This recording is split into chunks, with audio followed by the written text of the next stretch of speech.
Welcome back to our channel One Step everybody, where we post tutorial videos to help you guys fix your problems step by step, one step at a time. And in today's video I'm gonna be showing you guys how you guys can send your screenshot as snap on Snapchat. And it's pretty simple, you just need to use a screenshot filter, alright?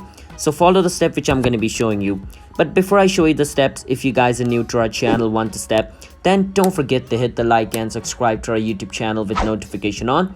Let's move on. Once you open your Snapchat, at the bottom you can see the search icon. Click on it. Once you're over here on search, you want to write screen, alright? So you can write SCREEN screen, and you can see where it says green screen. Click on green screen. Once you click on green screen, all the photos which is available on your phone is going to be shown. So let's say I want to send this screenshot, a screenshot which I took. I can click on it, and then at the bottom you can see the little photo clicking icon. Click on it, and a screenshot has been uploaded on this snap. Now I can send it to anybody I want. I can click on send to and send it to Laura Morgan, one of my friends. Click on this arrow, and basically a screenshot has been sent to Laura Morgan. So yeah, that's basically how you guys can send a screenshot on your Snapchat.